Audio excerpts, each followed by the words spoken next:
Iglesia Cristiana La Familia presenta un mensaje a la luz de la palabra, con el pastor Bernardo Ríos. A continuación.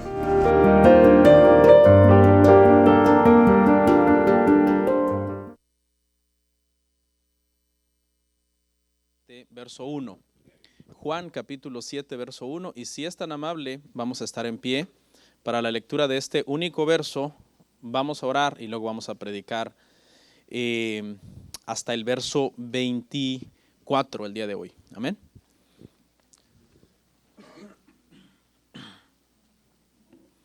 Juan capítulo 7, versículo 1. Si puede estar en pie, se lo agradecemos. Dice, después de estas cosas, andaba Jesús en Galilea, pues no quería andar en Judea, porque los judíos procuraban matarle.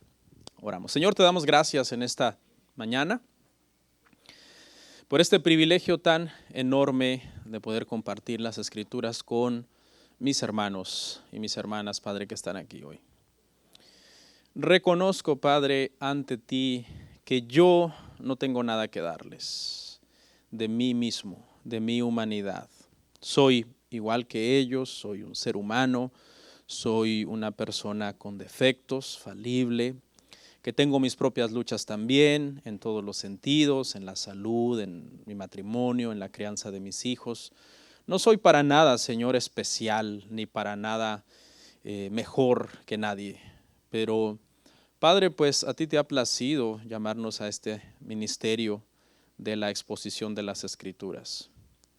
Te ruego, Señor, que seas tú el que bendice el día de hoy a tus hijos por medio de cada una de las explicaciones de tu palabra, porque es allí, Padre, donde está el poder, no en mí. Es en tu palabra, Padre, que está el poder. Señor, yo te ruego en esta mañana que perdones nuestros pecados, que nos santifiques por medio de tu palabra, que nos guíes por medio de tu Santo Espíritu y que nos hables por medio de este sermón para hacer tu voluntad. Amén. Amén. ¿Pueden sentarse, hermanos?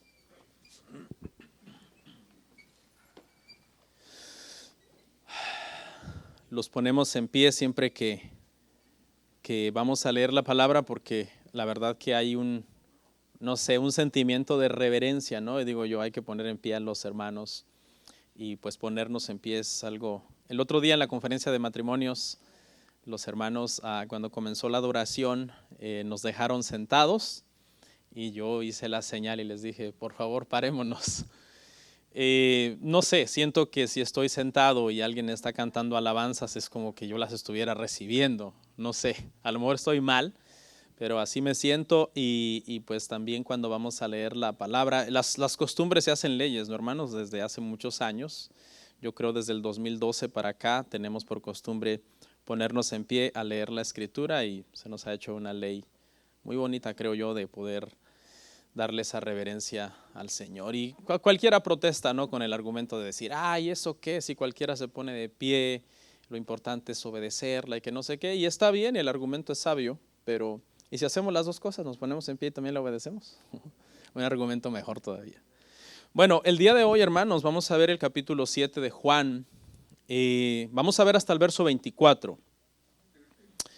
Llegamos a el primer tercio del Evangelio, porque Juan tiene 21 capítulos, así que cuando estemos acabando este capítulo 7 por 3, 21, estaremos acabando entonces el primer tercio del libro y luego nos faltarán 2 tercios más, del 8 al 21, del 8 al 14 será el segundo tercio, del 15 al 21, el tercero y ahí terminaremos el libro. El día de hoy, hermano, le puse por tema a la exposición de estos versos Jesús en la fiesta de los tabernáculos. Ese es el título que va a tener nuestro tema el día de hoy. Y en esta fiesta lo que vamos a ver básicamente, después de analizar los versos previos a cuando ya Jesús llega a la fiesta de los tabernáculos, lo que vamos a ver básicamente son 5 declaraciones de Jesús que eran evidencia de que otras declaraciones que él había hecho, y que eran muchas y que vamos a hacer un recuento en adelante, eran verdad. ¿Sí? Entonces vamos a ver 5 cosas que verificaban que lo que Jesús decía acerca de él eran verdad. Eso es lo que estaremos viendo el día de hoy. Y como escenario tendremos entonces una fiesta judía, la fiesta de los tabernáculos. Si usted se ha dado cuenta, Juan hace mucho énfasis en las fiestas. Utiliza de hecho las fiestas como una especie de identificar el tiempo en el que está sucediendo algo. De hecho, habla tanto de las Pascuas que es debido a la cantidad de Pascuas que Juan menciona, que nosotros hemos llegado a determinar que el ministerio de Jesús duró más o menos 3 años y medio, porque Juan menciona 3 Pascuas durante el ministerio de Jesús y creemos entonces que para la última Pascua el Señor fue crucificado. Amén. Entonces el día de hoy nuestro escenario es ese, la fiesta de los tabernáculos, ese es el tema. ¿Y qué papel entonces juega este escenario para las declaraciones que Jesús hizo? Amén. Vamos a leer una vez más el 1 y de ahí ya vamos a ir analizando. Juan 7:1. Dice, después de estas cosas andaba Jesús en Galilea, pues no quería andar en Judea porque los judíos procuraban matarlo. La primera frase, después de estas cosas, se refiere a después de lo que pasó en el capítulo 6. Los que tienen buena memoria, ¿qué pasó en el capítulo 6? Bueno, en el capítulo 6 lo que pasó fue que vimos prácticamente 2 milagros, uno donde Jesús multiplica los panes y los peces para un número aproximado de 20,000 personas, luego vimos a Jesús caminando sobre las aguas y después vimos el sermón magistral que se llamó el sermón del pan de vida, que eran realmente un sermón que contenía palabras de vida eterna para todos aquellos que vinieran en fe al Señor Jesucristo. Entonces, después de estas cosas, de todo lo que pasó en el capítulo 6, lo que pasó en el capítulo 6, nosotros tenemos entendido, según 6:4, que fue cerca de una Pascua, ¿ok? Cerca de una Pascua. Y las Pascuas judías en nuestro calendario caen más o menos en marzo y abril, más o menos. Pero lo que va a suceder hoy en el capítulo 7 fue en la fiesta de los tabernáculos, una fiesta que es más o menos entre septiembre y octubre, lo cual quiere decir que hay más o menos un lapso de entre 6 meses más o menos entre el capítulo 6 y lo que sucedió en el capítulo 7. Bueno, ¿qué sucedió? Que Jesús andaba en Galilea. Después de eso, ¿qué pasó allá? En el 6, cerca de la Pascua, sucedieron 6 meses y después Jesús andaba en Galilea. Todo lo que Jesús hizo, hermanos, estuvo prácticamente registrado ahí en ese capítulo. Estuvo 2 días con esa multitud de 20,000 personas, más o menos dijimos que eran 20,000, 5,000 varones sin contar a los demás. Pero, hermanos, aquí hay una enseñanza y es que con la multitud estuvo solo 2 días, pero con los discípulos, con los 12, estuvo estos 6 meses. Estos 6 meses que la Biblia no dice qué hizo Jesús, estuvo con los 12. Y eso habla, hermanos, de la importancia del discipulado. Les dio poco tiempo a las multitudes, Jesús fue así, Jesús le dio poco tiempo a las multitudes y le dio mucho tiempo a sus discípulos, porque para Jesús era muy importante preparar a los discípulos más en sí que dedicarse a las multitudes, porque los discípulos iban a ser los que una vez que Él fuera crucificado y ascendiera al cielo, se iban a encargar de propagar el evangelio por todo el mundo conocido de aquel entonces.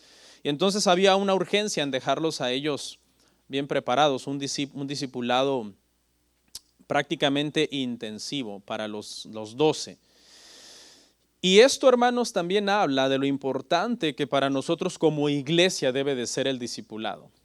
Porque en sí Jesús no les dijo a sus discípulos, vayan y reúnan multitudes y tengan reuniones bonitas.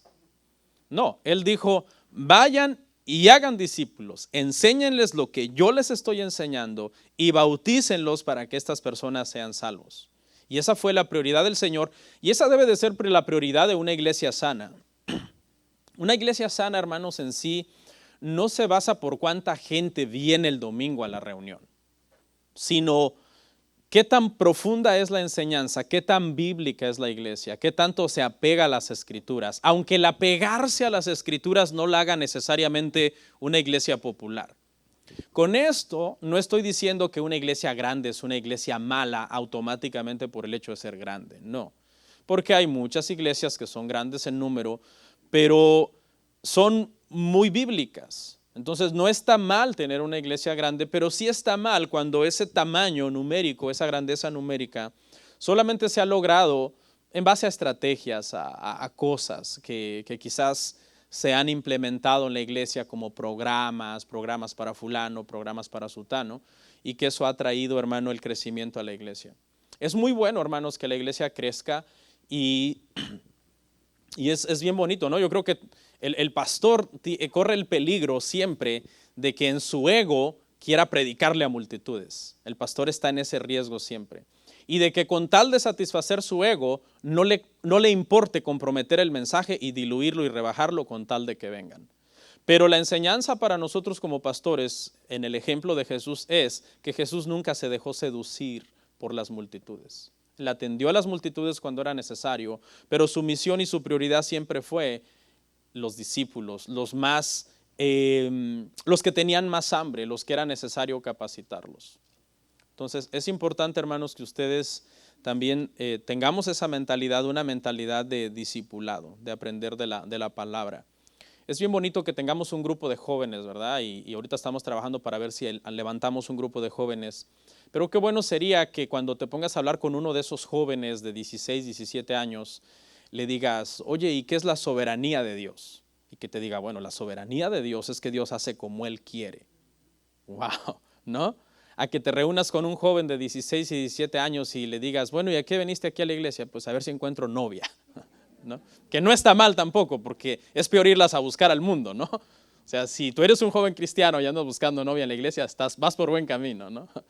Porque irónicamente hay gente que conoce a sus parejas por allá en un antro, en un baile, y luego después de casarse quieren que sean buenas gentes. Pues ¿dónde le conociste? Si lo fuiste a sacar allá de los vicios, ahora ¿cómo puedes exigirle que sea buen hombre? No, si querías un buen hombre hubieras ido a la iglesia. Bueno, dice que Jesús, hermanos, no quería andar en Judea. Estamos en el verso 1 todavía, y la razón es que los judíos procuraban matar al Señor. Judea aquí es lo mismo que Jerusalén, el lugar donde estaba el templo, el lugar central donde estaba el templo. En varias ciudades de Israel había odio contra Jesús, pero en Judea, en Jerusalén, el odio ya había escalado al nivel de que los pensamientos de los enemigos de Jesús eran pensamientos homicidas. Lo querían muerto cuanto antes, mejor. Y esa es la razón entonces por la que, aunque Jesús vino a morir al mundo, a eso vino el Señor Jesucristo, por eso es llamado el Cordero de Dios desde Juan 1:29, he aquí el Cordero de Dios que quita el pecado del mundo. Sin embargo, su tiempo no había llegado y por tanto Jesús evita peligros innecesarios porque no era su hora todavía de él ser crucificado, y por eso dice que entonces no quería andar en Judea, es lo que dice la última parte del verso. Su ministerio no había llegado a su clímax. Leemos del 2 al 5. Estaba cerca la fiesta de los judíos, la de los tabernáculos, y le dijeron sus hermanos, sal de aquí y vete a Judea, para que también tus discípulos vean las obras que haces. Porque ninguno que procura darse a conocer hace algo en secreto. Si estas cosas haces, manifiéstate al mundo. ¿Por qué? Porque ni aún sus hermanos creían en él. Lo primero es que los hermanos aquí, hermano, en este escenario, sus hermanos biológicos, sus hermanos de carne y sangre, los hijos de María y de José, esos son los hermanos de los que está hablando aquí, le están instando a Jesús a que suba a Judea, que vaya a la fiesta de los tabernáculos. Esta fiesta, como dijimos hace un rato, en el mes de Tishri, septiembre, octubre de nuestro calendario, es una fiesta donde se construyen unas especies de cabañas, también se le puede llamar así la fiesta de las cabañas, y la idea es recordar el éxodo. Entonces las personas, según Nehemías 8, 14, 16, usted lo puede ver en su casa, construían sus tienditas, sus cabañas en los techos de sus casas, en sus azoteas, en las calles también ponían sus tiendas, en las plazas, en lugares donde pudieran tener espacio. Y lo que estaban diciendo con esto era que recordaban el éxodo que sus ancestros habían tenido al salir de Egipto y que habían andado viviendo en estas cabañas por 40 años prácticamente en el desierto, y que con eso estaban prácticamente honrando la provisión y el sustento que Dios había tenido de ellos esos 40 años, ¿no? En que les dijo, su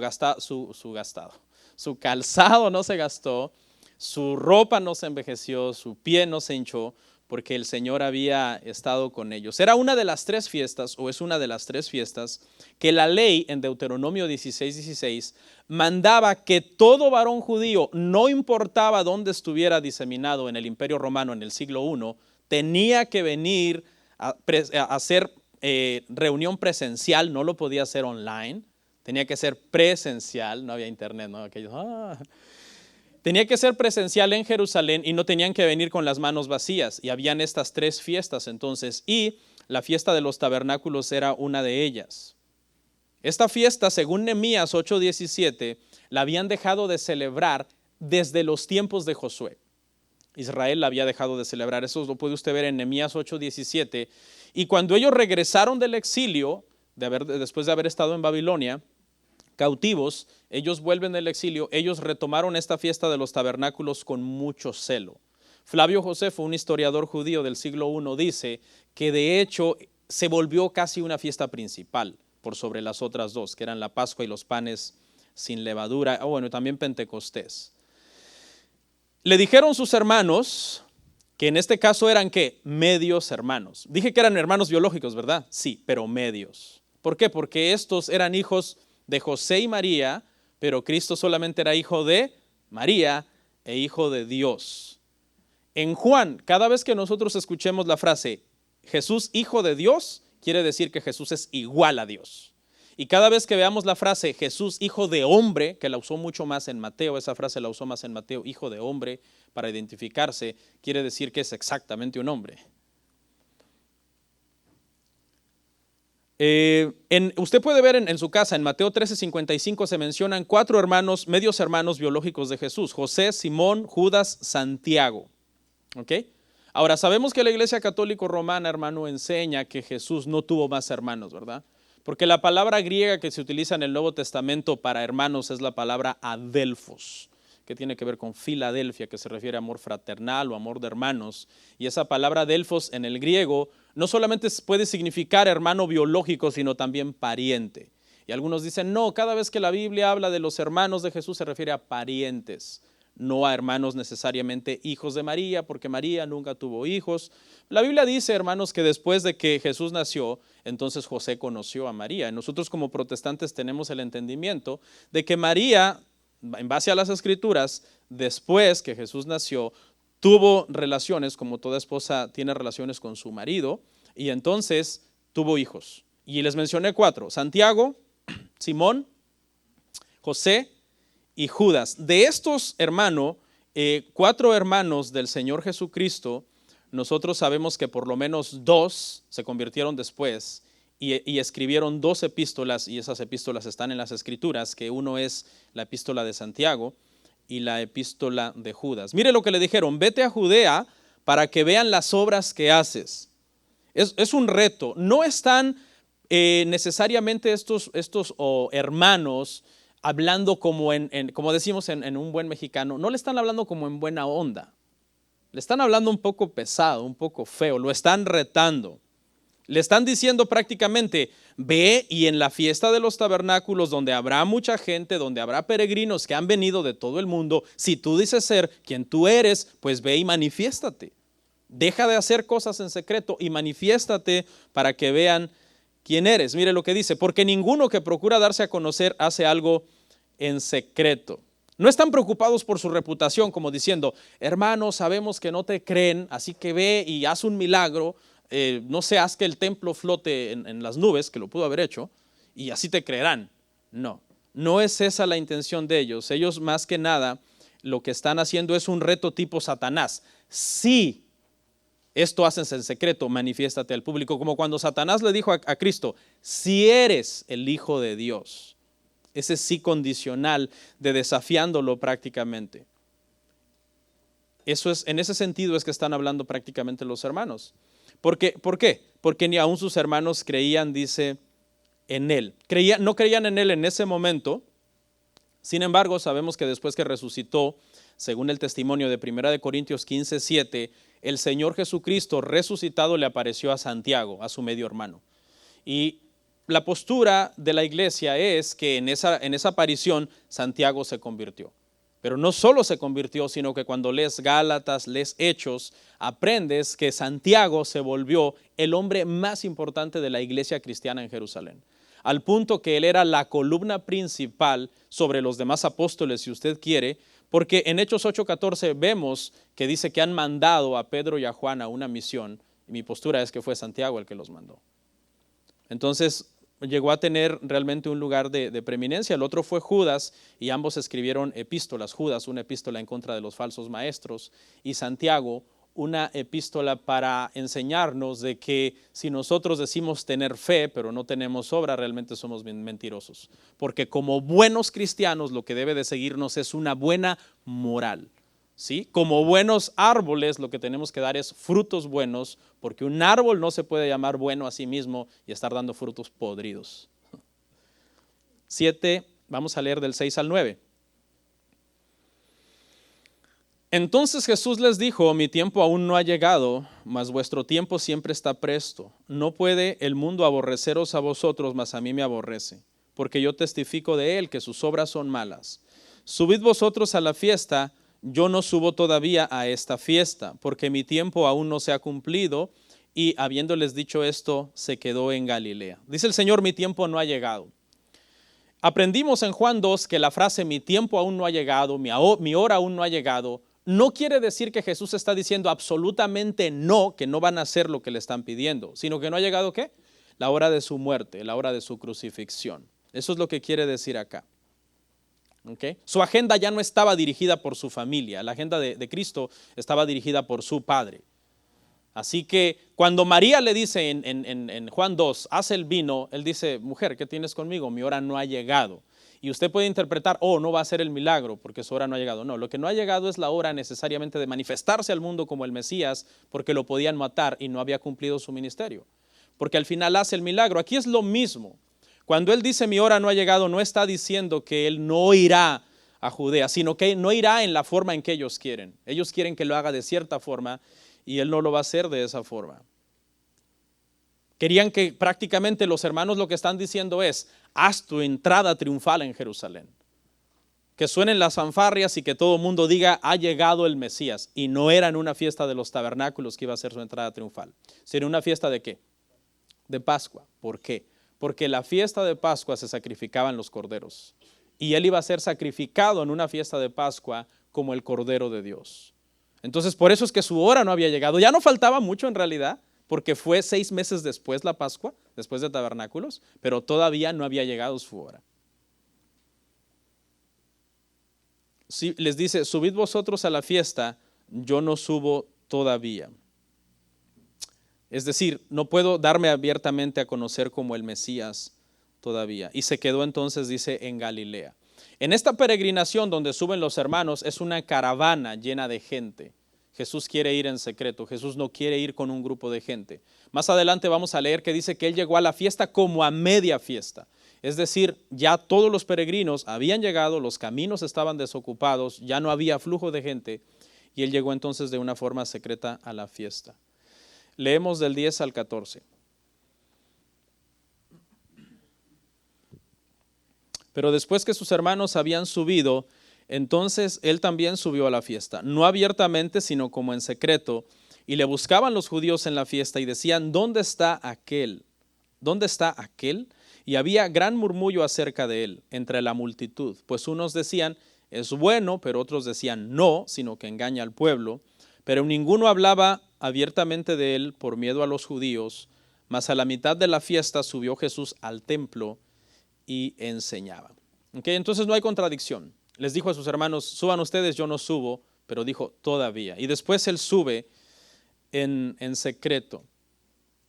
No subió de la forma que sus hermanos querían que él subiera, gritando a los 4 vientos quién era, sino de una forma discreta. Llegó a la fiesta como a media fiesta y ya entonces fue bajo perfil, ¿no?, su entrada a la ciudad.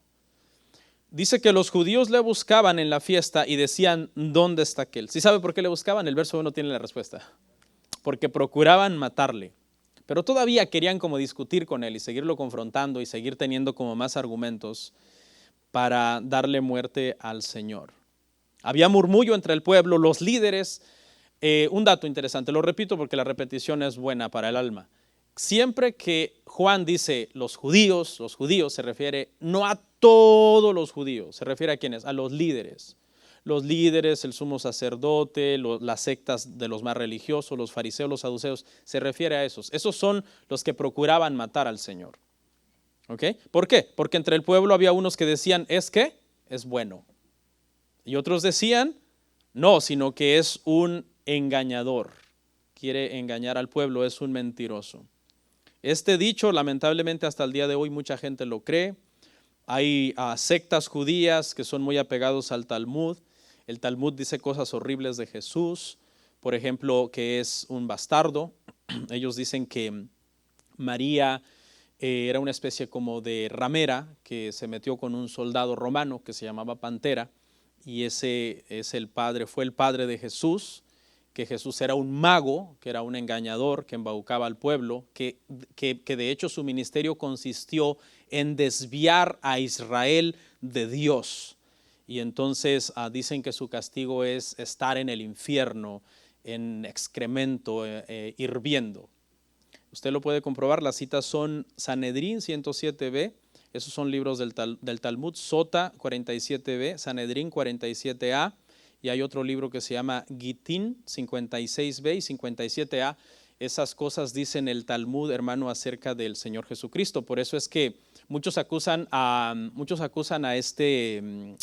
Lutero, a Martín Lutero lo acusan de antisemita, de que él odiaba a los judíos, pero realmente este es el contexto de la historia. Él conocía a judíos talmúdicos que tenían este concepto de Jesús y ese grupo fue el que recibió parte de su desprecio de él, porque el que maldiga a Jesús sea anatema y nosotros debemos tener celo por nuestro Señor.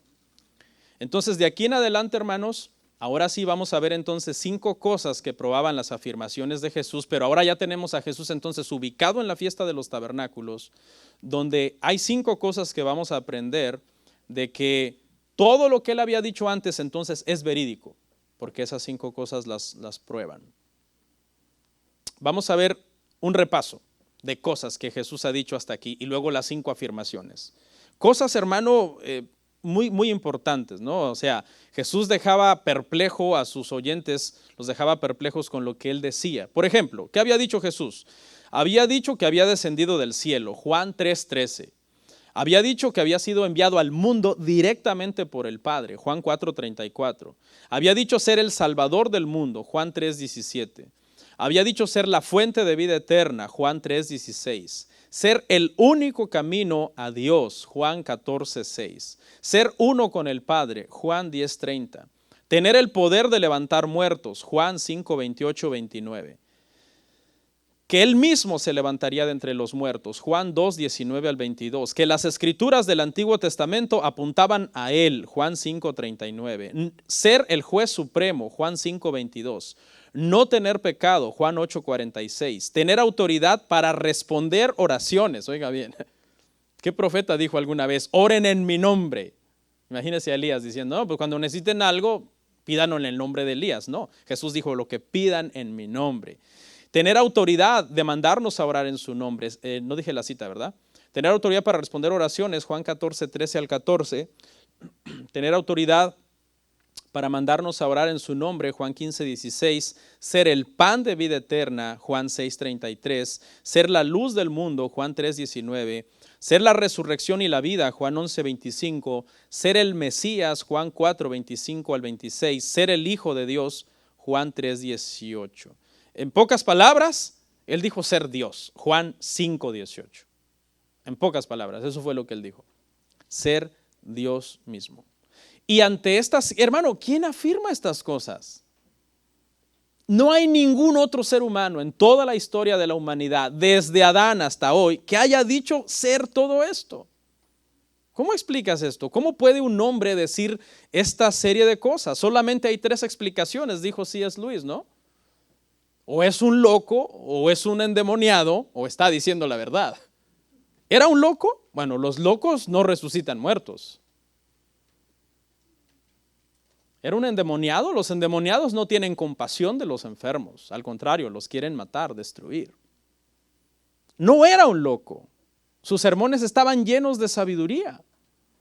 Su doctrina era una doctrina que la gente decía, nunca hemos oído hablar a un hombre como este. Los que lo fueron a arrestar, no lo pudieron arrestar porque el sermón los dejó envueltos, cautivados. Entonces solamente tenemos una opción. Cristo es Dios, Cristo es el Señor. ¿Quién ha dicho este tipo de cosas, hermano? Dice C.S. Lewis, la opción de decir que Cristo es solamente un buen maestro de moral queda descartada para nosotros. ¿Por qué? Porque un buen maestro de moral no dice este tipo de cosas. Este tipo de cosas solamente las puede decir o un loco o un endemoniado, no un buen maestro de moral, o en su defecto alguien que está diciendo la verdad. Por eso este evangelio de Juan es de los más atacados, hermano, por los anticristianos, porque el evangelio de Juan deja claramente establecida la deidad de Cristo sin ninguna sombra de duda. Y si tú no crees lo que dice el evangelio de Juan, tú no tienes vida eterna, porque Juan 20:31 nos dice el propósito de Juan. Juan dice, yo escribí esto para que sepan que Cristo es el Hijo de Dios y para que al creer en esto tengáis vida eterna. Ese es el propósito de todo el libro de Juan. La evidencia en la Biblia de que Cristo dijo ser Dios es clara.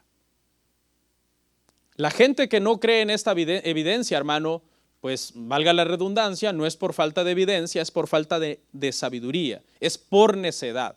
Porque el Salmo 14:1 dice que el necio dice en su corazón, no hay Dios.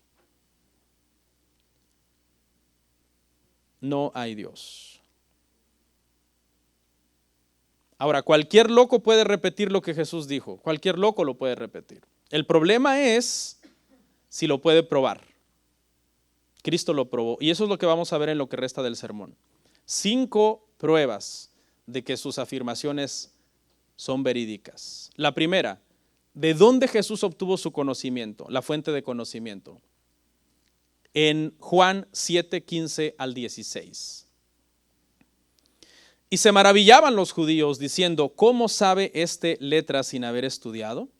Jesús le respondió y dijo, mi doctrina no es mía, sino de aquel que me envió. Se maravillaban, dice. Qué rico hubiera sido, hermano, un sermón a los pies del maestro. Yo a veces oigo grandes predicadores por el internet y te deleitas. Wow, qué rico esto.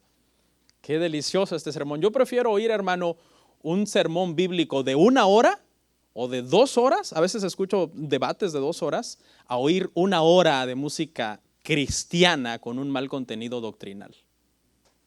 Pero la iglesia hoy lo que le gusta más es la música. ¡Ay, música! ¡Ah, ya empezó la prédica! Acabó el culto de la música. Ya no van a cantar otra.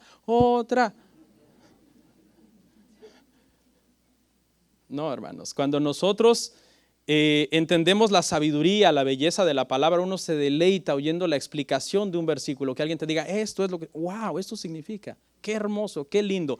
Dijo el Señor Jesucristo, santifícalos en tu verdad. Tu palabra es la verdad. Y la palabra tiene el poder. Yo no necesito ni adornarla, ni ponerle flores, ni hacerla romántica, ni nada. Simplemente explicarla. Para que aquellos que son de Dios, porque Él dijo, los que son míos me oirán. Mis ovejas oyen mi voz y me siguen. Para que aquellos que son de Dios amen su palabra y se deleiten en su palabra.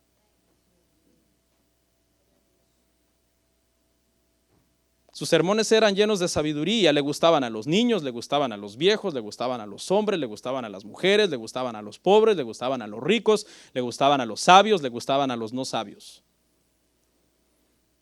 ¿Cuál era su fuente de conocimiento? Jesús dicen estos hombres, ¿cómo sabe este letra sin haber estudiado? Cuando dicen que no ha estudiado, no están diciendo que Jesús era un ignorante, lo que están diciendo es que Jesús no había recibido la educación formal que todo mundo recibía en las escuelas rabínicas. En términos modernos, lo que están diciendo es, yo no lo vi en el seminario cuando nos graduamos todos nosotros. Él no estuvo ahí. todos nos graduamos, pero ¿de qué generación eres? Porque no te recordamos en el seminario. Y es que Jesús realmente no tuvo ningún estudio en el sentido de haber sido una persona de una escuela rabínica X o que recibió la imposición de manos de parte de alguno de los maestros de Israel para una misión como maestro de Israel. Lo que están diciendo es, tras no poder descalificar sus milagros y sus cosas tan sabias que decía, intentan entonces descalificar su persona, su autoridad de lo que él está diciendo. Él dice, él es un intruso, sí es cierto, sabe mucho y sabe más que nosotros, pero no tiene los credenciales que nosotros tenemos. Eso es lo que están diciendo. Es un intruso que está enseñando algo que no corresponde a todo lo que nosotros hemos estudiado como maestros de Israel. Nosotros somos los maestros de Israel, no él. En algún sentido están diciendo esto. Aunque sabemos que Nicodemo lo reconoce, ¿verdad? Le dice rabí, lo reconoce. Pero en este caso eso es lo que están diciendo aquí, no ha estudiado. Y Cristo les dice, mi doctrina no es mía, sino del que me envió. Mi doctrina no es mía, sino del que me envió. ¿Okay? La respuesta de Jesús prácticamente es contundente porque él dice, todo lo que yo hablo es lo que yo oí del Padre. Todo lo que el Padre me dijo que yo hablara, eso es lo que yo estoy hablando. No necesitaba aprender de otros maestros, ¿no? Como por ejemplo Pablo. Usted sabe, los credenciales de Pablo eran espectaculares. Pablo dice, educado a los pies de Gamaliel. Gamaliel en la historia judía está considerado uno de los más grandes rabinos de la historia judía. Era nieto de Gilel. Gilel era un rabino de un siglo antes de Cristo. Y Gamaliel era nieto de este Gilel. Cuando Cristo está en su ministerio en Israel, la escuela de Gilel era una escuela muy respetada y los credenciales de Pablo eran muy grandes, pero él dijo, ahora yo todo lo tengo por basura por ganar a Cristo. Sin embargo, Cristo dice, no, la doctrina no es mía, es del que me envió. En el Antiguo Testamento los profetas decían, así dice el Señor. En el Nuevo Testamento Cristo decía, en verdad os digo, con autoridad. Yo les digo, oísteis que fue dicho, mas yo os digo. Entonces la primera prueba, hermanos, es su conocimiento. ¿De dónde obtuvo estas letras? Decían, ¿de dónde obtuvo estas letras? Entonces esta es la primera prueba, hermanos, que confirma sus declaraciones. La segunda, verso 17, su seguridad. El que quiera hacer la voluntad de Dios conocerá si la doctrina es de Dios o si hablo por mi propia cuenta. ¿Quiénes conocerán que la doctrina que Cristo habla es de Dios o era por su propia cuenta? Los que quieran hacer la voluntad de Dios.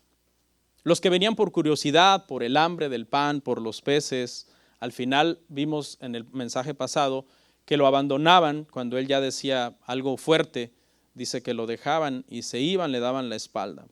Pero realmente hay un grupo que ha de venir y todos aquellos que vienen a Cristo con un corazón genuino serán llenos del conocimiento del Espíritu Santo. Es por el Espíritu Santo que nosotros podemos decir, esta es la palabra de Dios, esta es la Biblia, esta es la voluntad de Dios para mi vida. Porque el Espíritu Santo es el que nos guía a toda verdad, nos guía a toda justicia. Romanos 8:16 dice que nos confirma que nosotros somos hijos de Dios. Entonces no es una cuestión intelectual. El cristianismo no es para que, después de oír a Jesús se van a convertir los más intelectuales. Es una cuestión de fe. El que quiera hacer la voluntad de Dios dice, entenderá que conocerá mi doctrina, que no hablo por mi propia cuenta. 3. Su falta de egoísmo, verso 18. El que habla por su propia cuenta, su propia gloria busca, pero el que busca la gloria del que le envió, este es verdadero y no hay en él injusticia.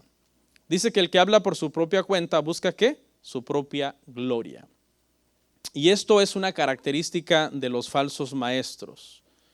Sus declaraciones vienen de su propia autoridad, no de la autoridad de Dios. Usan la Biblia solamente como una catapulta para expresar sus propias ideas. Realmente no les interesa lo que la Biblia dice. El maestro que es fiel a las Escrituras, por lo general, es rechazado. Porque el mensaje de las Escrituras es un mensaje que no está dirigido como a alimentar aquella curiosidad humana de la sabiduría humana de la persona. Es un mensaje sencillo. Pablo llegó a Grecia la cuna de la filosofía griega y de la sabiduría humana. Y Pablo les dijo, ¿saben qué? Yo me propuse no saber nada sino a Jesucristo y a este crucificado. Y ese es el mensaje que él llevó. Cualquiera diría, uy, Pablo, como sabe que va a tener una audiencia de los epicúreos y de los estoicos y de puros sabios, va a prepararse y les va a dar un sermón a su nivel de ellos para impresionarlos, y si no mueve su fe, por lo menos que mueva su intelecto. No, Pablo va y les da un mensaje sencillo. Les dice, porque el mensaje de la cruz es locura para los que se pierden, pero es sabiduría y poder de Dios para los que se salvan. El mensaje no es muy complicado, hermanos. Por eso es que cuando tú eres fiel a las Escrituras, tú le suenas aburrido a la gente. Uy, no, el pastor pasó, hable y hable de la Biblia. Es que es una iglesia cristiana, como dijo alguien por ahí. Querías ir a un curso de objetos voladores no identificados, hubieras ido con Jaime Maussan. O si quieres un curso de astrología, hubieras consultado a, ¿cómo se llama aquel? Walter Mercado, ¿no? Pero esta es una iglesia cristiana, hablamos de la Biblia, de las Escrituras. Dice que el que no se apega a las Escrituras, su propia gloria busca. Su propia gloria busca. Esto tuvo que haber sido fuerte, ¿verdad?, para estos maestros, porque dice que ellos siempre andaban buscando su propia gloria. Su propia gloria. Y que la gente diga, ¡qué sabiduría! O sea, si tú te puedes aventar unos rollos, como dicen por ahí, bien mareadores, y los incautos que no leen la Escritura ni conocen la Escritura, ¡wow! El otro día me topé por accidente con un video en Facebook de un hombre y su tópico era los ovnis y la Biblia. Y estaba diciendo unas cosas y yo dije, ¿dónde sacó esto? Y los comentarios, ¡qué sabiduría! ¡Qué profundidad! Por fin entendí este versículo, un versículo fuera de contexto. Y en otra ocasión también a otro pastor estaba viendo un video hablando de la teoría de la brecha, esos que creen que entre Génesis 1.1 y Génesis 1.2 pasaron millones de años, que en los años 1800 inventó esto un pastor de Escocia, me parece, y después muchos abrazaron esa teoría y la empezaron a defender, y la Biblia no dice eso en ningún lado. Y los comentarios, qué sabiduría, por fin entiendo, ahora entiendo los dinosaurios, ahora entiendo no sé qué, y la era de hielo y no sé qué. Pero dice que estas personas, como su autoridad viene de qué? De sí mismos, no es una autoridad basada en las Escrituras, su propia gloria buscan el aplauso de las personas. Estos son los falsos maestros. Número 4, hay una acusación que Jesús hace contra la audiencia y que también es prueba de que sus declaraciones son verdad. Leemos el 19 y el 20. ¿No os dio Moisés la ley y ninguno de vosotros cumple la ley? ¿Por qué procuráis matarme? Respondió la multitud y dijo, demonio tienes, ¿quién procura matarte?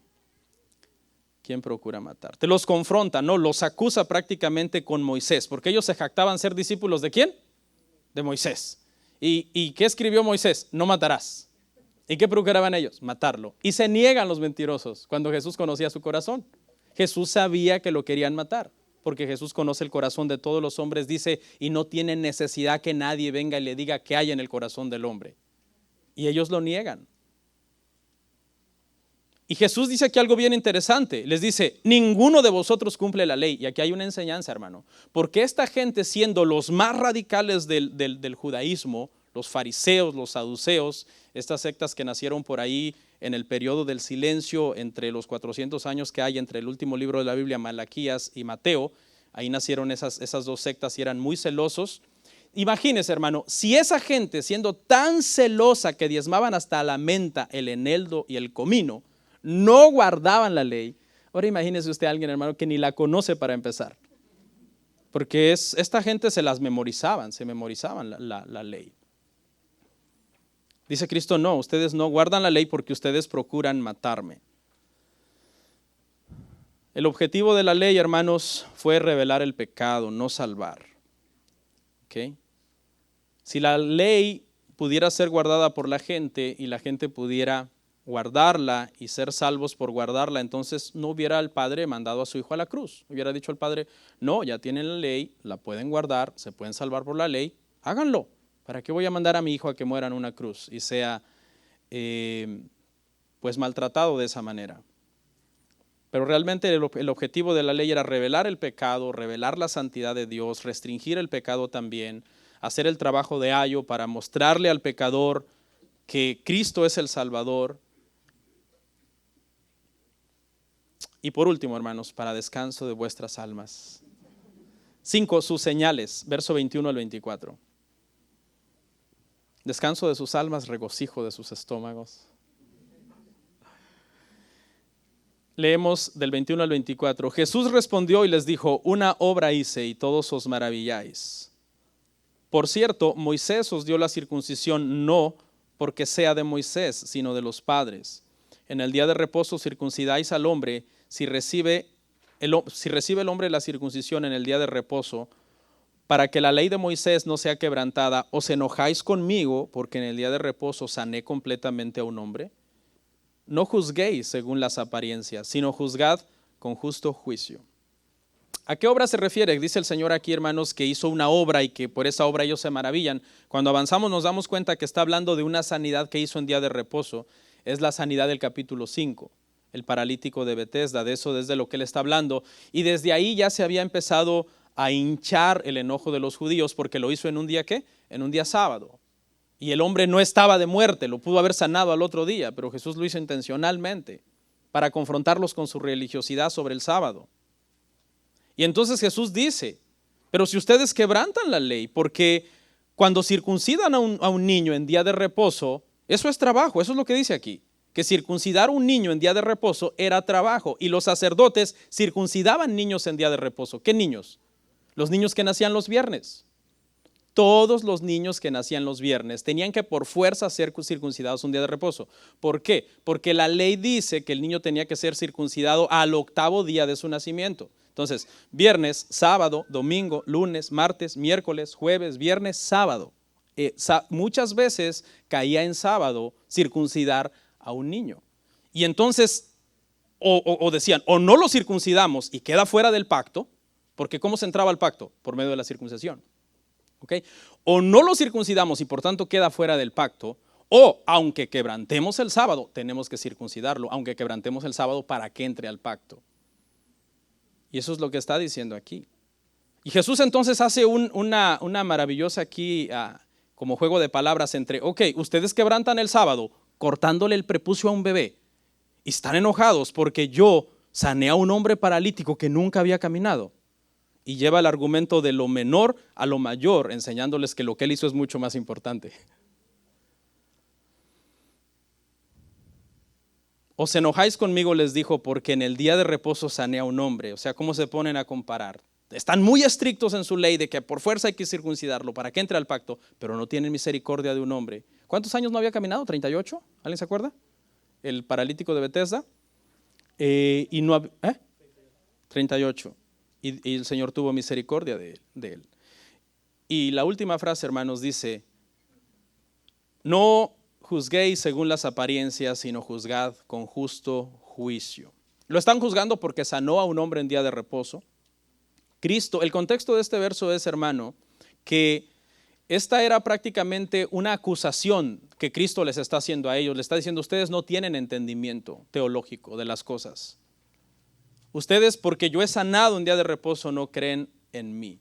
Despójense de esos prejuicios, ¿ok? Y crean en mí. Eso es lo que les está diciendo aquí. Usen un justo juicio a la hora de ponerme en la balanza. Pero ellos nunca usaban un justo juicio con Jesús a la hora de ponerlo en la balanza. ¿Por qué? Porque estaban predispuestos contra él, porque lo querían matar. Entonces, esa era la gente obstinada. ¿Qué dijeron? Demonio tienes.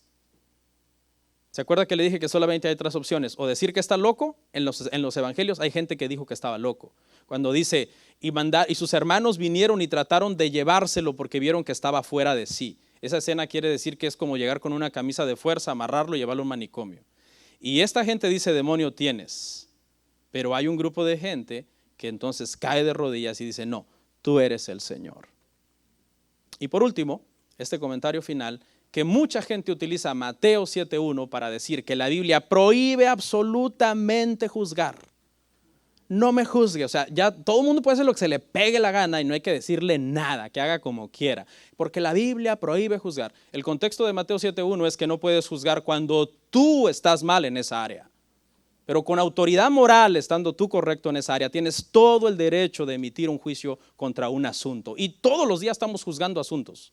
Todos los días uno juzga entre si hace frío o no hace frío, salgo, me pongo esta ropa, ¿por qué tienes shorts si hace frío? ¿Por qué tienes una chamarra si hace calor? Siempre estamos juzgando asuntos y cosas. Pero hay que juzgar, dice el Señor, ¿cómo? Con justo juicio, es decir, con autoridad moral, con conocimiento, siendo justos a la hora de juzgar una situación. Dijo Pablo, considerándote a ti mismo, no sea que tú también caigas, con misericordia, restaurando a los demás. Vamos a orar.